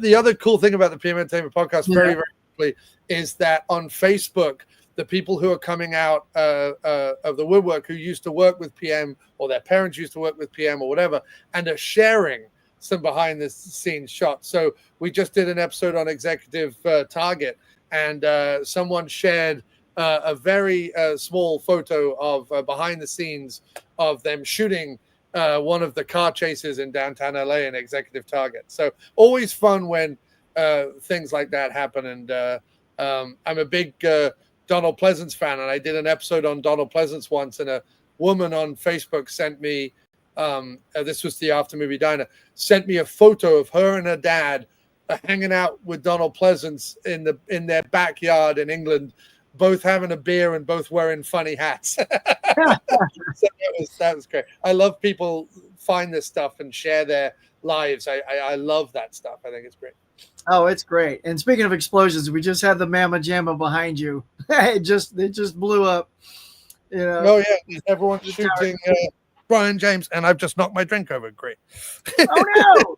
It's all good. It's fine. It was barely open. I don't think it spilled too much. But yeah, look at Joe Lara there. Lots of gunfights. I have to say, Joe Lara's look in this movie is fantastic. All the looks in this movie are great. I love I love Brian James's look as well. It's you want me to? I'll go in closer if you want. There we go. Oh yeah. Just sit and watch. Look at that thing. Yeah. Anyway, that's good. Okay, you can come back. Don't want to ruin the end for him, but yeah. No. So yeah, that's one thing I love too is anything extra I can see about these films. I remember when I did this film with them, I was super excited, and you guys will learn more if you go listen to our podcast. But the casting director, Adriana Michelle, is who picked me, and then right after Still Frontier, she left, and I was like, that was crushing for me because I was hoping to at least go in and do 2 or 3 p.m. movies. That would have been amazing. It would have been amazing. Yeah. I think Mark Sykes took over, so. I would have loved to have seen Cynthia do some more, but and just to kind of tee up the interview I do with her, she does explain why at that point in her career, sadly, she wasn't doing more at that time because she had this big agent and she thought she was going places, and then she got screwed out of some stuff. It was Hollywood. Yeah, but you have to listen to the show to find out. Yeah, if you want to know more, that's the tease. We give that little tease. I love it. Yeah. And also too, yeah, speaking of, if you go to IMDb and just look up Still Frontier, just about 80% of those photos you see are mine. I What I loved is how, PM just, they let me run around the set when I wasn't acting, and because I was just so fascinated in the filmmaking of it that even if I wasn't working that day, I just wanted to watch them work, and it was just an absolute delight as a young movie lover to just, I mean, these people were so good. Oh, and I've said it over and over again. If you're a lover of B movies, action movies, straight to video movies, call them what you will, you've probably seen a ton of dreck, right? You've seen a ton of stuff where you've watched it and go, oh my goodness, I can't believe a company put this out. You know what I mean? Oh yeah. Or you've seen a movie where they had enough money to do an opening scene and an ending scene, but then the middle just grinds to a halt. If anyone who disparages PM, what I always say about them is I'm like, watch them again, because they put everything, absolutely everything that they had on the screen for a minuscule budget most of the time. And they did it with true craftsmanship. Like Ken Blakey is a really good DP. Rick Pepin is a really good DP. The directors they had were really good directors. They knew how to take a concept, because they're all based on, like, Joseph would come up with a concept, or Rick would come up with a concept, or Joe Hart would come up with a concept, and then they'd just be like, sure, write the script in 3 days. Yeah, let's see what we can do. But considering that was the way they did it, they have more hits than misses, man. A lot more hits than misses. Well, as some future, just a little, speaking of teases, is there, tell us what your upcoming show, another 1 or 2 podcasts that you have coming up that you can tell us who's your next one. So Guardian Angels, the very next one with the Cynthia Rothrock interview. After that, I always try and I sometimes plan ahead and sometimes I don't. Right now, I don't know where I'm going next. I honestly don't. What I would like to cover is, and I will tell you this, I just did a video where I picked up a ton of the PM Entertainment Bigfoot movies. Mark Camacho had brought them up because he directed a couple, and he brought them up when I was interviewing him. So I'll just say there might be some Bigfoot in our future. I don't know. What's up, Del? Yeah, hello everyone. Are people still listening? Hey, Del, how you doing? Yeah, I've still got a few in. Del's. I don't. Remember to hit that like button, y'all. Hit the like and subscribe, and go check out Jon's stuff. We got all the links below. We've been talking about so much good stuff. So if you're late, please replay this. You're going to find out so many cool things to go look at and dig up and enjoy. This has been a fun one. It has. I have 2 more things very quickly. We're not in a rush. Don't feel rushed. Take your time. What you got? Okay, awesome. So first of all, the pièce de résistance, my favorite thing that I own right now from PM Entertainment on VHS, not because of the movie, but I'll show you why. So it's the Last Riders VHS, which is an early one with Eric Estrada in it, believe it or not. But look at this. It's sealed, right? Oh, wow. But it is a factory seal, because look at the PM logo right on the back right there. Wow. PM Entertainment Walmart. watermark, which means this came out of the PM Entertainment distribution factory many years ago and has never been opened. So that is a prized possession. That is solid gold. That is solid gold.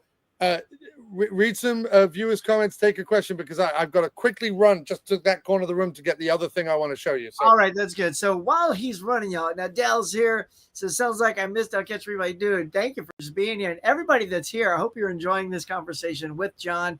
And look, while he's away, if you have any questions, we're about to wrap it up. If you got any questions, this guy, he loves film like we do. He loves these great, B-movie action, sci-fi things like we do. So if you got questions, this is your chance to throw them out before we sign off and say goodbye. So start tossing them down there if you have any. And if not, just definitely go visit Jon. But who's excited to see what he brought? What's he got? It's show and tell. It's like high school. So exactly.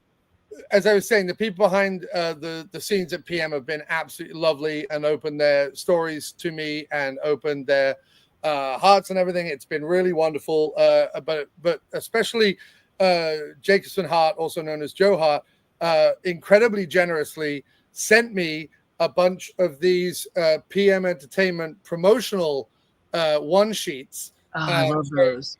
Repo Jake and Coldfire and things like this. T-Force, but the one I wanted to show you up the top there, sir. Oh yeah, that's a good one. You know what, dude? I think I have the same one because I'm a nerd for that kind of swag, and when I saw that photo, I'm like, oh, they took some set photos, man. Like that is a picture I wish I had, and I wish that was on IMDb. I wish so many of the pics in that thing that was in your hot little hands. Yes, that those images, like I hope we see those images, in the Blu-ray, in that digibook, in that media pack. And you need even these. Look at that. And what's really interesting is because today I was talking about my T-shirt idea and looking up kind of Steel Frontier stills and seeing what was online. Alamy, and I don't know how you pronounce it, Alamy, I don't know. The online photo distributor that puts like watermarks on all their photos unless you pay for them. Right. There is a photo of Joe Lara in some of his costume, not in the full costume, but some of his costume, with a gun, kind of posing, like in a warehouse, black warehouse, black box theater, whatever it is, posing with a gun as sort of a promotional shot. And I'm like, now I'm not going to necessarily pay for it to own it, but to know that that's out there. I don't know whether there are other key characters. Is there a Brian James one? Is there a Bo Svensson one? Like, that would be amazing. Could you imagine? I mean, yeah, because if you had that, you could really whip up a sweet new cover. Right. Exactly. Because I would do that a lot too. I do a lot of customizations on some of my movies. Like I'll consolidate stuff, and if I got to redo the artwork, like it's funny because here do I have it right? But if I have it behind me, I'll grab it. Here you go. So I did this one. This is, do I have the, oh, here it is. And thanks again, everyone who's watching. It's really great that you're all enjoying this. Thank you so much. Yes, you guys are fantastic. So I grabbed this copy of Working Girl, but it's got the foreign art. As you can see, there's no English on this thing. And my friend Fish told me to get this thing. And I was like, well, and because the disc itself, this disc, it's the English pressing. Everything on it, the menu's English. So this is Working Girl, but it's an out of print title. And this is only like $25 to get instead of like 80, 90, 100. So I just, whipped up the art. I made the cover, myself. Yep. So now I have an English one. And then I did like an inside cover as well. Nice. So I'm just always a big fan of just, artwork and keeping your collection looking nice. And with these Steel Frontier releases or PM Entertainment releases, I'm just so happy to have those on display. For years through the After Movie Diner, I used to do reviews for all the Arrow discs for years and years and years. And I used to get, when they send out the screeners for the Arrow discs, you just get the very thin DVD cover, and then it's just a plain white disc. And I must have, 1,000 of the things. And it's great but I can't put them on display because, of course, you have to look at the actual disc through the cover to see what any of the movies are. And I had big plans and I mean, it would take me years, but I had big plans and dreams of replicating all the covers, buying all Blu-ray Right? covers, and at least being able to put them on my shelves and go, oh yeah, I own the 4K of Reanimator, but I own it on a on a screener disc. It's still the proper disc. I mean, it's not like the old VHS screeners that have like property of whatever on them. Yeah, I've had a lot of those too. Yeah, it's a regular disc, but I just have it in a drawer, and I've tried to write on the thin, because they're just the very thin screener covers. They're not the Blu-ray covers. So I've tried to write on the cover spines at least what I own, but I would love to print a bunch of covers, and especially for the ones that I really want on display. I've got a whole ton. I mean, all those Arrow discs for years and years and years I used to review on the site. So and I have all the Mill Creek ones, but they used to actually send me the finished version. So those I can display. But now, Jon, you're going to love this. Look who is in the audience. Joe Hart is here, baby. Oh, hey, buddy. I was just singing your praises and saying what a lovely man you are for sending me these. How you doing, bud? Good to see you. In case you guys don't remember, Joe, he's the writer and co-director of this film. Dude's amazing. He gave me my first break. And he actually has a part in the film as well. Dude is like badass with the knives, man. And that's nothing too. The characters in this film are so cool. All the bad guys have like a hook to them, don't they? It's like, and Kane Hodder's in this thing. And Kane, if you guys look closely, Kane's got a beret. And on the beret, he's got a little hockey mask as a nod to his Jason Voorhees. I'm like, oh, that's good stuff, man. But he says, what's my favorite Chicken Boy moment? I will say my least favorite is when I had to run behind the car because they lost the red Cadillac. So I was inhaling all this great toxic dust. So that was my least favorite. Yeah. But man, I don't know. There's a lot of fun stuff from that. Just improvising. I want to say driving on the lake bed with Bacchus. Just, that was one of our first things. That was super fun. Without teeing up too much. Of course, there's a scene near the end I like a lot because that was a little bit different take for Chicken Boy to do. That was absolute fun. I mean, you guys just had provided such a good set. I mean, like, kudos to this guy, y'all, Joe Hart.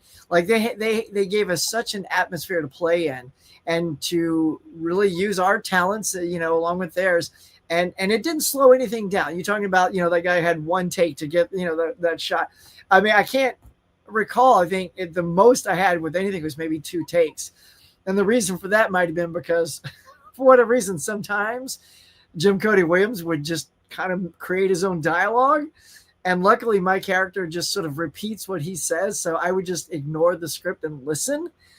A good actor is supposed to listen to Jim Cody because if he doesn't say what's in the script, I have to then say what he says. Right.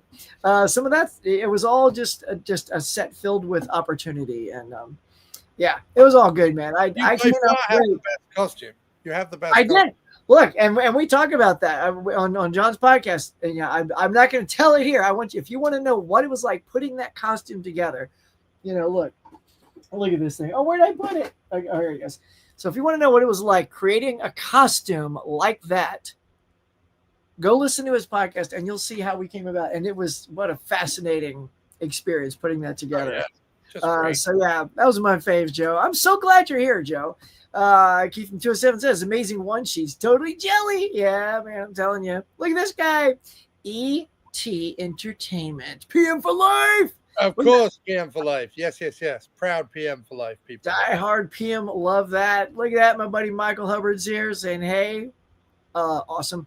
My Still Frontier movie poster is proudly on display. Dude, love it. Lock it on you. Go over to the PM Entertainment Podcast Facebook page right now. Send me a picture, dude. I want to see your Still Frontier movie poster. I'm jealous of that. That's what I'm jealous of. I want to see that too. Go, in the comments below or the description below, I have Jon's Facebook link. So go there and leave it. I also have a couple of posters, Jon, that I when I went back to PM just to nose around like during the edit process and Paul was there. He had some posters for me, so I was super excited. But unfortunately, Joe, you weren't there, so Paul signed a poster. So I have Paul's signature on a poster, but then like a moron, I went to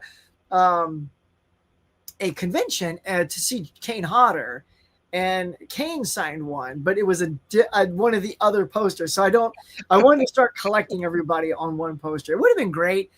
We had a screening of this film as well. And it would have been nice to just like have a poster at that time and have like the cast sign it and sign the script and all that cool Hollywood stuff. But, I'll take what I got for now.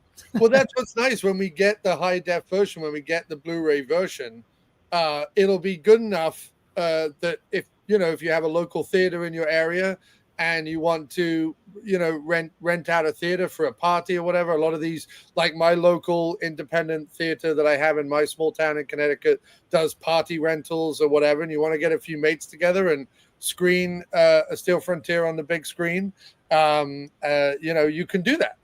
And now once it becomes Blu-ray, DVD probably wouldn't screen so well on a big cinema screen. Probably not. Blu-ray would, and so I don't know. Maybe we'll do some Steel Frontier watch parties around the country. Why not? Well, I was wanting to do that because after this, and I'm going on vacation shortly. Once I come back during the summer, before my daughter's going off to college and all that, before that happens, I wanted to do and you're welcome to come on too, is a PM thing with Joe, with Paul, and any of the, if I can get like Bob and Jim Cody, anybody else to come on and just sort of, wax on, wax off about this whole experience. But tell everyone about a week before and said, okay, it's coming July 18th. We're having our PM show. So here's the link. Go watch it. It's on Amazon Prime. Go watch Steel Frontier so you know what we're talking about. It'll be spoiler heavy, so don't expect a non-spoiler show. And I think that would be super fun. It's something I've always wanted to do on the channel, especially this year. It's been like a bucket list. So, Joe, if you're down, man, let's go. Because when was Steel Frontier? We've passed the 30th anniversary, right? Because isn't it? Actually, I want to say it was 96, unless I'm wrong. No, 90. Well, it says here, copyright 95 PM Entertainment. Is this the 30th anniversary right now? It sure is. I guess so. Look at that. See, it's fate. Fate is telling us. Buddy. 30 years. And look at us here chatting Steel Frontier.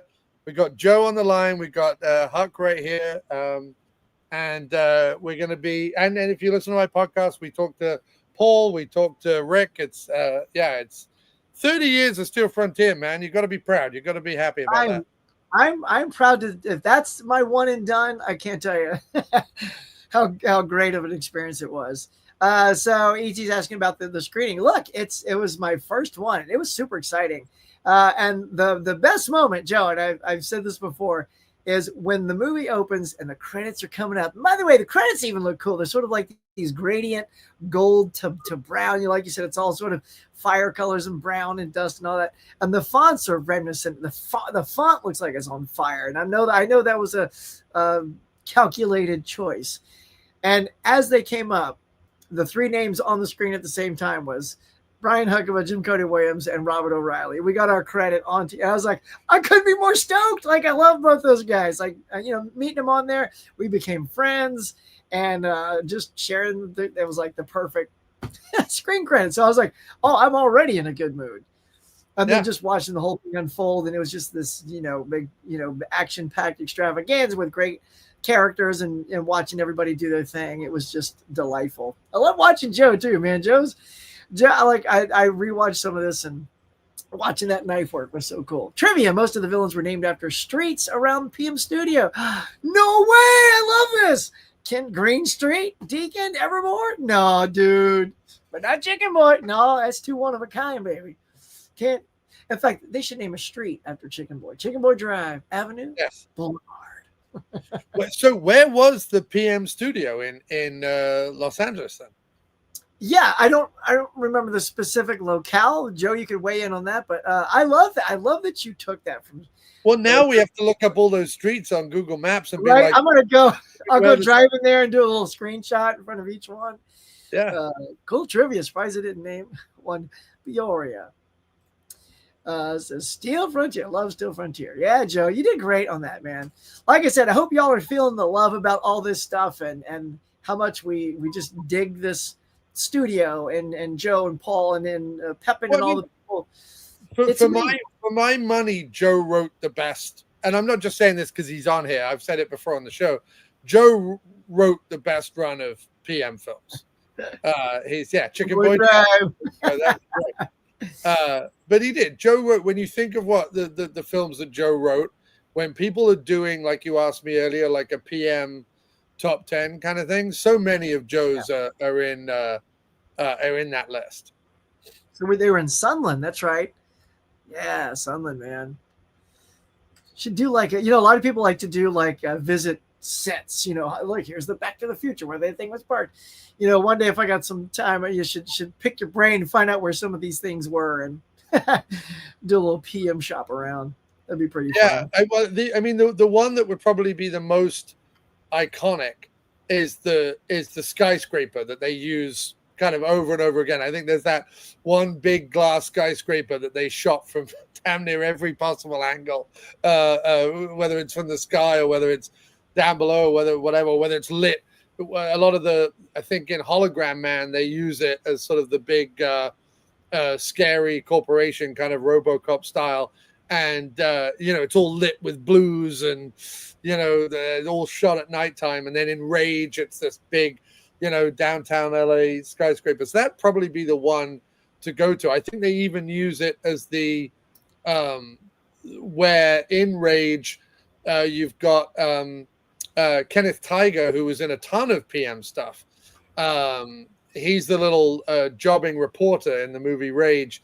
And I think they even used the foyer of that skyscraper as the newsroom. Yeah. So Hologram Man hasn't come out yet, has it? On Blu-ray? No. The only two sci-fi ones they've done are Cyber Trackers. Because I got to tell you, like shortly after, that's the one I wanted because I rented that and I really wanted to be in Hologram Man. When I saw that, I've been in touch with Evan. Evan's going to hopefully come on the show. I've been in touch with Evan, who wrote Hologram Man. Because I have this weird thing as an actor. when I watch things, I look at the characters and I go, "That's who I would have been." Like if they cast me, I go, "That's the one I would have gone up for." So yeah, I did that for several of those Cyber Tracker, and I was like, "Oh, I could have done that." Oh man, but shoulda, woulda, coulda. Well, we would have loved it, and it's funny. I just started a new, on my social media. I try and, because it's hard to always kind of come up with stuff all the time to like put out on social just to kind of keep the page active. But I do my best, and I have a series called the PM Entertainment All Stars, which are kind of the main guys, like everyone on the T-shirt kind of thing, who did multiple movies with them. But I've just started one. That are like the PM Entertainment, like the character actors, like the guys who, the glue that held everything together. And you've got like someone like Robert Miano, who was in, I don't know, like 8 or 9 different PM films. And then like Kenneth Tiger, who was in a ton of them as well. And it would have been great, Huck, to have seen you in more than just one. Honestly, I would have loved it. Because every time Miano comes up on screen, I'm like, Robert's in this again. Like, what's going on? Yeah. Like, a ton of them, and it would have been great to. I mean, that's the great thing is when you have go-tos, you go to. Now, look, I gotta ask. I feel like there's some in the know here. E.T., do we know you? Who are you? Are you Paul? Is this Paul Volk and he has like a mystery channel? You sound like you know stuff. Yeah, that's a set built to PM. How would you know? Yeah. Who is this, John? Who do you think this is? I honestly don't know. I know that we have. I think there's a gentleman by the name of Eli Miller on the PM Entertainment Podcast Facebook page who worked there, or father worked there, or someone worked there, because he's been sharing some behind the scenes stuff. Obviously, Joe I know is on there a lot. Paul is on my page a lot, so Paul might be watching. Yeah, there are lots of suspects, but no definitive. It'll just be a mystery unless he wants to out himself and let us know who he is. So speaking of the actors, and we'll just sort of end it maybe with this. So of all these, I mean, it's a stacked list of great performers, and you don't have to say your favorite because we don't want to out like, oh, but like maybe like a top five, like we did with the movies. Do you have some top five actors that you just love that populated a ton of these PM movies? You just appreciated their work. You talked about the character actors as well. I just want to rattle off a couple that when you see them on the cover, you're like, oh, let's go. Well, I mean, definitely one of them is Wingshauser. Oh, that's me. He just says that's me. Who? He's being coy. We said 8 names. Is it Paul or is it Eli? Is it Paul or is it Eli? Just right, Paul or Eli. Right? Come on, that's all you gotta do. Let us know, buddy. It might be, but if it's Paul, should it not be either PV Entertainment or just PM Entertainment? Considering Paul was essentially the third, right? He wasn't in the PM, but I mean, Paul was very quickly after Rick and Joseph, from what I've been led to. I mean, Paul did how many jobs on all the movies? He directed them. He did production, managing. He did the soundtracks. He did the editing. I mean, Paul was PM as much as the other two guys were. But so Wingshauser has to be in there just because. Definitely. Well, because when Wings does something, I always think of him along the lines of like Michael Moriarty or someone. When you see him on screen, it's not like watching any other actor on screen. It's he's so visceral and seems to be improvising and seems very natural, but also seems very volatile. Like he's just a fascinating guy. So Wings is on the list. Like a Nick Cage sorry? Like a Nick Cage almost. You don't know what he's going to do. 100%. And I think that more Nick Cage has led. I'm not a big fan of the whole, like, ironically watching Nick Cage movies. Nick Cage is a great actor. I love Nick Cage. Like, yeah, me too. It doesn't have to be ironic. I love Nick Cage. Yeah. So Wingshauser definitely. You gotta go. I gotta go for Don. He was in so many, and absolutely, yeah. He's such a lovely guy as well. Eli. Hey, Eli, how are you doing, buddy? Hey, buddy. Eli's been sharing. He was the one who shared the behind the scenes executive target photo. So Eli, drop that Steel Frontier poster, buddy. I want to see the picture. Lovely to have you on the show. Thanks so much, Eli, for being here. So Wings definitely, Don definitely, because he did so many. He's such a nice guy. His action, his kickboxing, his everything. Plus his movies, like Ring of Fire 2 and 3 and Cybertracker 1 and 2, like and Out for Blood. They're some of the best that PM made. He was just a really good, like, stalwart. You know what I mean? Like he was just a really good, solid PM guy. So definitely Don, put him in there. I would include Cynthia, but she only did the one. So I would include her, but she only did the one. So I'm probably not going to put her in my top 5. Jeff Wincott, because I think of all the people who were martial artists who also acted, I think the two Jeffs, Jeff Speakman and Jeff Wincott, I think were both better than average in terms of like acting and stuff. I think Jeff Wincott's a fantastic actor, very intense, knows how to do a joke, but also knows how to play like the grizzled hero. I think Wincott is a really good guy. So and Speakman too. Speakman, to Speakman's credit, he studied acting for 5 years before he even did a movie. So he studied Kempo obviously his entire life, but he studied acting for 5 years. That shows his dedication to doing movies. But Wincott, Wings, Don. I mean, I could list them all, but let's one more. Just toss one more. I'll do Gary Daniels just because he's not my favorite actor, bless him, but he did some of the greatest stunt-heavy PM films. And you, Huck, let's throw you in there. Oh, one and done. Let me and Cynthia. It's your show. Well, thank you. Well, this has been an absolute blast, John. I hope you had a good time. I hope the audience has enjoyed this fantastic conversation with a great, knowledgeable guy. John, you're amazing. Anything you want to promote or talk about on the way out? Any last little tidbit you want to share with the audience before we sign off? No, I mean, I'm on Instagram and Facebook and YouTube as the PM Entertainment Podcast. It's also available wherever you get your podcasts. I would really, really love it that if people have listened to it to actually write a review. It's great. We're getting some great ratings. We've got some good ratings on YouTube, some great ratings on Apple. But it would be great. Apple allows you to write a review. And even if it's just, I love this show or I hate this show, writing that review really helps the algorithm. So no, I love this show, Jon. I love this show. No, it's 5 stars, and yes. I love the show. True. No, but Huck, it's the internet. So it's either 1 star or 5 stars. There is no in between. I know, right? It's terrible. Like if you're giving it 4, just Just go to 5. Come on. So I have this thing on the After Movie Diner podcast. At the intro of the After Movie Diner podcast says when I'm asking for rating and reviewing, that even a 1-star review tells us all we need to know about the kind of person who would go on and rate badly free entertainment they don't need to be consuming, which I think is fantastic. But no, so 5 stars, just please write something. I just would love a little review. That would be great. And then if you like action films, Dr. Action, the Kick-Ass Kid, it's long defunct, but it's still up. And you can find it on all your podcast platforms. So Dr. Action and the Kick-Ass Kid.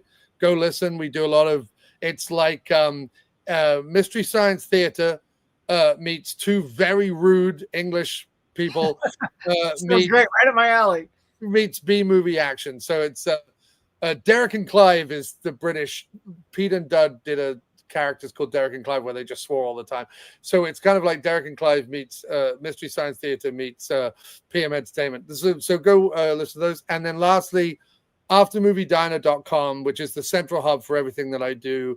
After Movie Diner, wherever the words after movie and diner all appear together, that's me. I'm all over the place. I've been doing that website now for 15 years and would appreciate any support people want to give. If you go back through the 360 episodes we've done, however many episodes we've done now of the After Movie Diner, you'll find lots of PM stuff. You'll find lots of action stuff if this is up your wheelhouse. There's a lot more additional listening because we only have 11 episodes of the PM Entertainment Podcast, but there's like 300 plus of the After Movie Diner. So if you're not done with me at this point, if I've talked too much and driven you all crazy already, please go support them. But thanks, Huck, for opening your show up to me, opening up your audience, having this great time talking with you. Has been absolutely fantastic. Sharing our love of PM, sharing our love of movies in general, our physical media.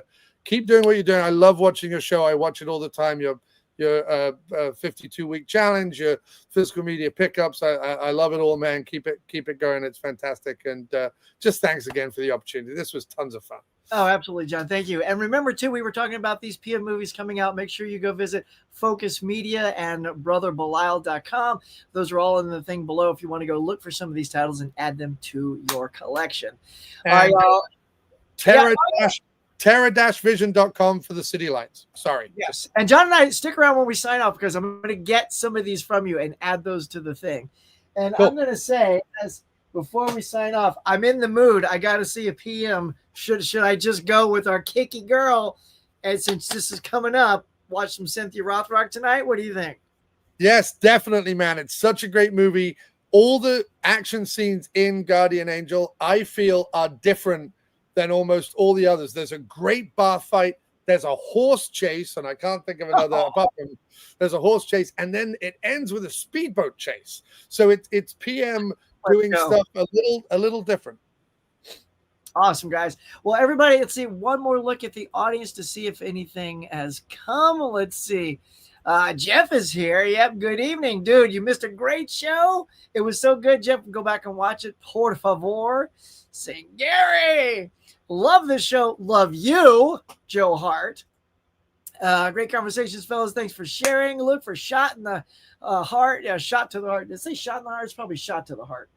I said in the heart, Shot to the Heart. T-O. I was in a hurry. But yeah, Shot to the Heart, Prime Video. And Nikki says, yeah, Shot to the Heart. Question. Oh, yes. Eli, come on. You're gonna end the show. What is it? What is it, Eli? We have when is the behind the scenes drop? Well, we can't tee any of that up. That could be something special. So lips are sealed. You have to wait and see. All right, y'all. What an absolutely fun evening. Thank you so much, everybody, for being here tonight. Jon, you are the best. I can't wait to go check out Cynthia Rothrock tonight. Go check out Jon's channels, all the links, become a fan, sub, like, all that good stuff. And my friends, we will see you later. Have a good night.